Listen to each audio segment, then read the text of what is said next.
Running a business comes with a lot of what ifs, but luckily there's a simple answer to them.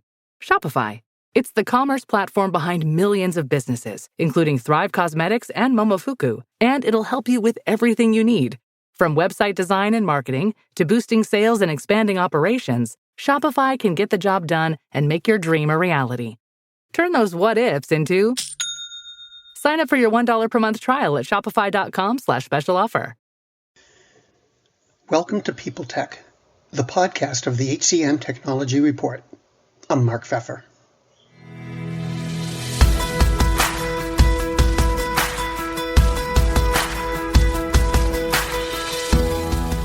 My guest today is Reggie Willis, the Chief Diversity Officer at Ally, a digital financial services company.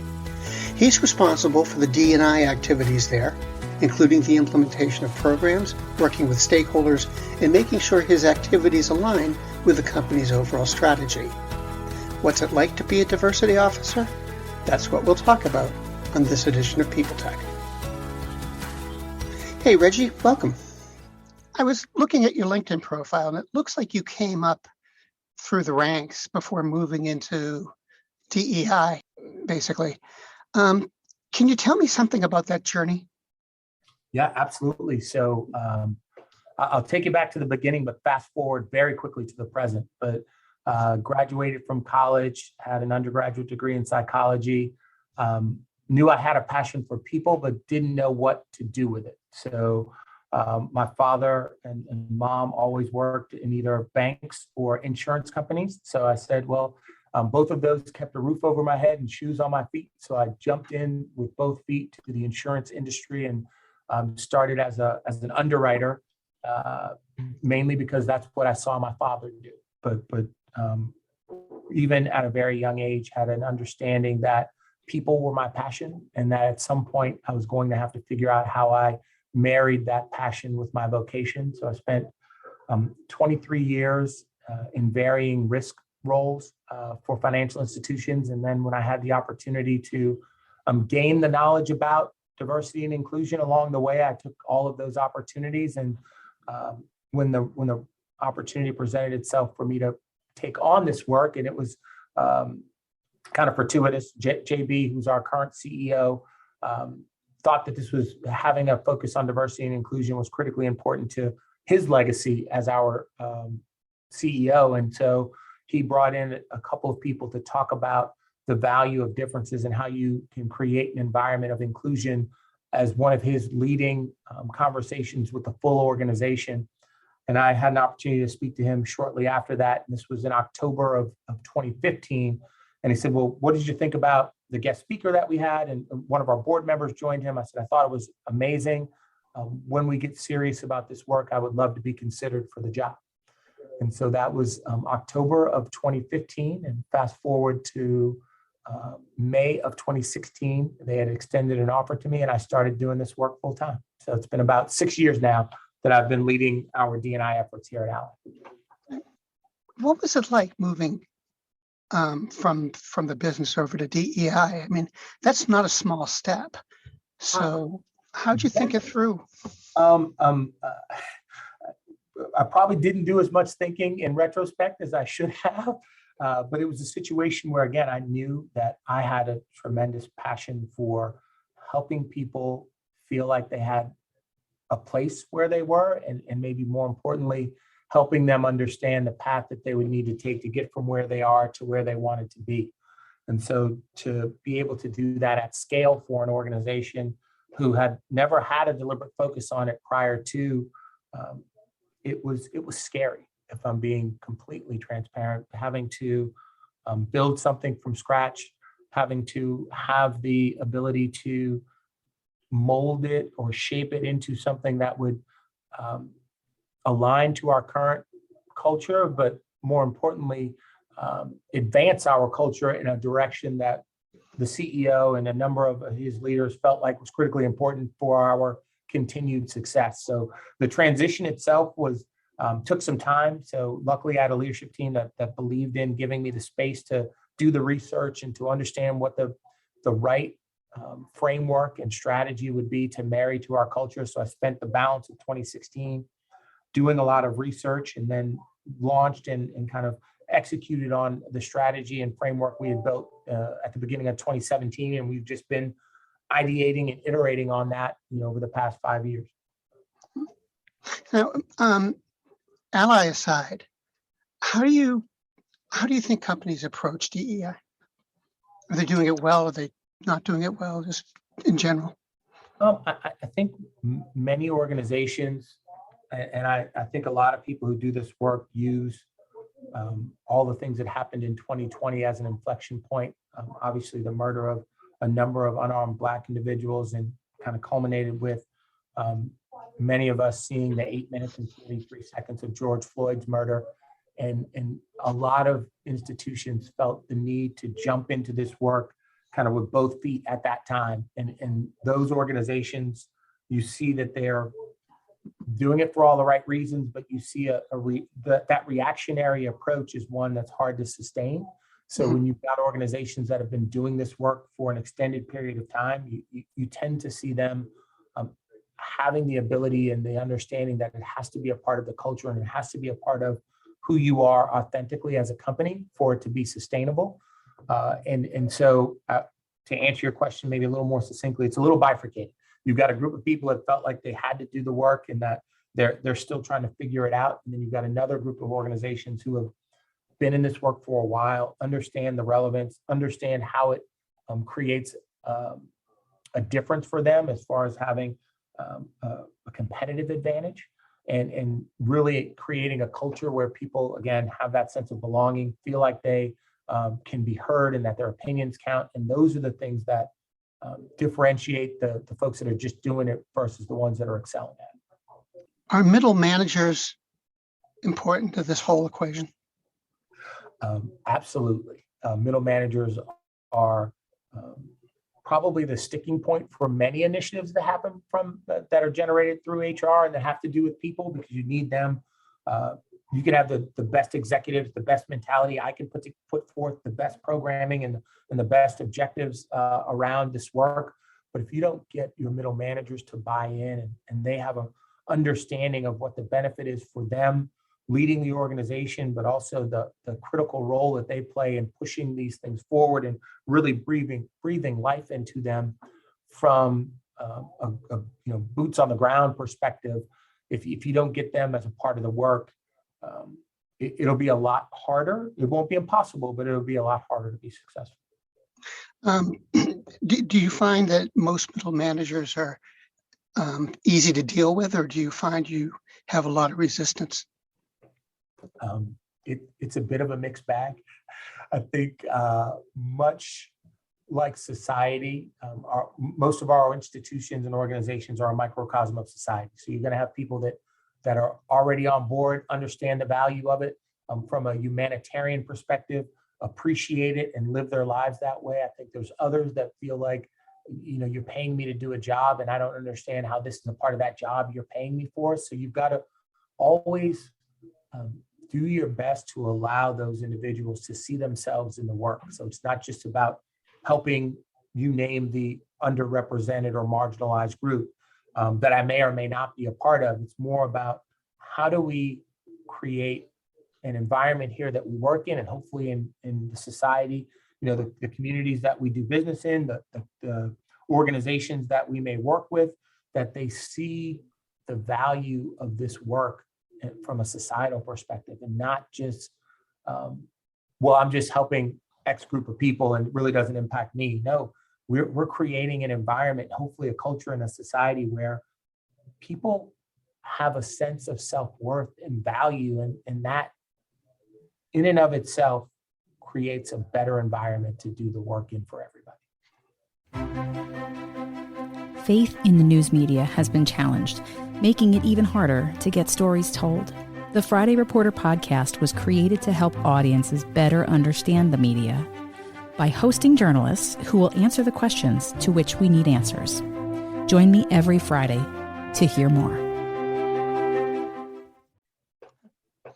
So, how did Ally approach beginning this whole process? And do you think it was a good approach or a not so good approach? compared to other companies? Selfishly, I would say it was a good approach since it was mine. But no, I think we took a very thoughtful approach. I can remember one of the initial conversations that I had with JB and my leader, Kathy Patterson, and she is a white female. Clearly, you can look at me and see I'm a Black male. One of the things that JB was clear about, he said, Reggie, this can't just be the Black guy having a program for Black people. And I said, exactly. And additionally, it can't just be the Black guy and the white woman having programs for women and Black people. And so we early on knew that it was important to start from a position of building an inclusive environment, and inclusive for all, right? Not just the people who had differences that were visible, but for people that maybe had differences in experiences, differences in cognitive ability, differences in sexual orientation, differences in whether or not they served our country in the military. So we took a very broad view of diversity, but we started from a foundation of, if we don't make this environment one where everyone feels welcome, where everyone feels a sense of belonging, it doesn't matter how many people we bring into the company that are different. We're going to lose them just as fast. So we started from a foundation of inclusion.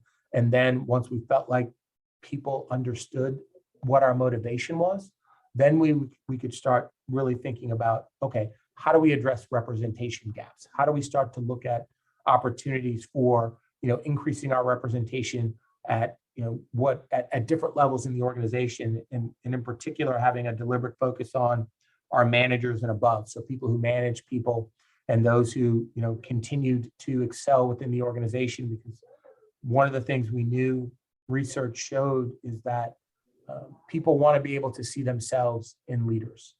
And much of that is experiences, but a lot of it is visual, right? If I'm a woman, I want to see other women in senior executive positions. If I'm a Black man, I want to see other Black people. If I'm someone that's a part of the LGBTQ community, I want to see people that are out and feel comfortable expressing who they are to the organization. So it was really about starting from a place of inclusion and then moving to diversity, and now we're talking about, what does equity look like? So if some executive somewhere asked you about going through this whole process, and he asked you, what's the worst thing that can happen to us? What would you say?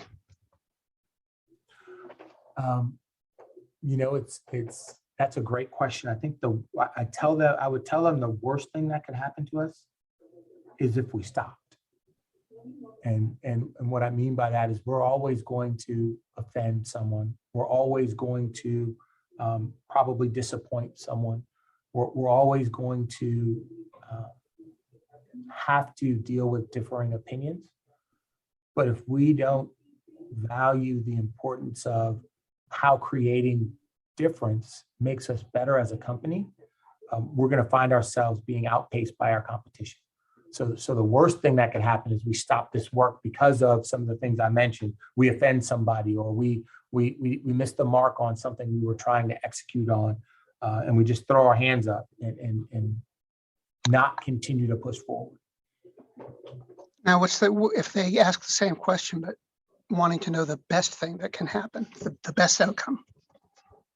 I think the best outcome would be ideally me working myself out of a job, right? That we have so embedded this idea of how important diverse representation is, how important building inclusive spaces are for our culture, and how making sure that we're equitable and people have the access that they need, and that we're meeting them where they are in their journey, that someone leading the work becomes duplicative, because everybody else in the organization has got it so woven into how they do business, that we are at a place where it's a part of everybody's job description, not just mine. Last question is another sort of tell me about the landscape question. It's basically, well, DEI seems like it's always evolving. And how will companies evolve with it? First of all, will they evolve with it? And just how will they approach the whole thing of having to morph over time? Yeah, I think if companies don't evolve with it, you will see those companies being left behind. So I think they absolutely will evolve with it. I think the pandemic has, for all its ills, I think shined a light on how we can leverage technology differently to be more inclusive. You see the three of us now being able to see each other, share this experience from the Zoom technology, which allows what would be maybe a conversation over the phone and less proximal, being more feeling like we're now in proximity to each other, even though we're in different locations. So I think technology has played a big role in advancing how you can create inclusive spaces. But I also think it has revealed some biases that people have, right? The whole idea of proximity bias and distance bias and expedience bias, all of those things now are coming into play as we all start to navigate this hybrid work environment where we have people, set of people working from home, set of people working remotely. And so this work will continue to evolve. I think we'll always have to grapple with representation and how we continue to create access for those individuals who are underrepresented. But I think what I've seen over the past 2 years is that the efforts have now become much more communal, and that people are from different industries, from different competitors even are working together to try to create a better environment as it relates to diversity, equity, inclusion. So I'm encouraged by that part. I think some of the difficult things we'll have to deal with is that societal issues are now becoming the norm for conversations within the C-suite, and how do you continue to grapple with those very contentious, very divisive situations as it relates to trying to create a place of inclusion and harmony is going to be, I think, on everyone's mind, not just the chief diversity officers, but leaders at any level of an organization. Reggie, thank you so much. It was great to talk with you.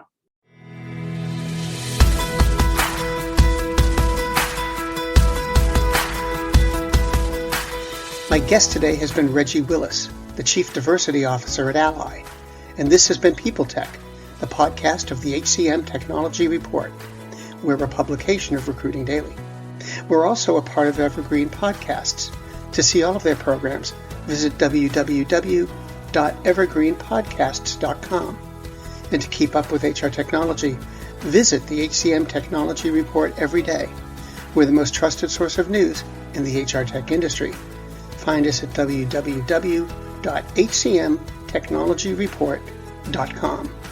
I'm Mark Pfeffer.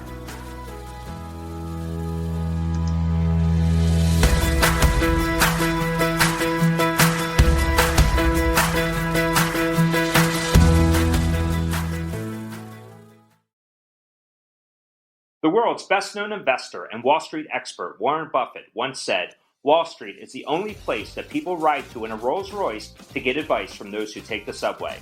Mr. Buffett's quote is remarkably accurate, but how many people would rather receive advice from him than someone simply guessing? Welcome to Buy, Hold, Sell, your single source for Wall Street knowledge and profitable guidance. Please join me, Todd Schoenberger, and fellow trader Tobin Smith, as well as host Veronica Dudo, for a podcast known to move the needle for investors. Tobin and I are seasoned Wall Street executives with deep investment experience, and we are prepared to share our advice to those who choose to listen. Download Buy, Hold, Sell today on the Evergreen Podcast Network or your favorite podcast channel. Welcome to Don't Retire, Graduate, the podcast that asks you what you want to be when you grow up so you can graduate into retirement with a purpose and a passion, whether you're 25, 85, or any age in between. Gain actionable financial and mindset tips from your favorite authors, podcasters, and influencers to help you reach that exciting next chapter. Listen now and start building your path to financial freedom and reframing what retirement can mean to you. This is your host, Eric Brotman, reminding you, don't retire, graduate.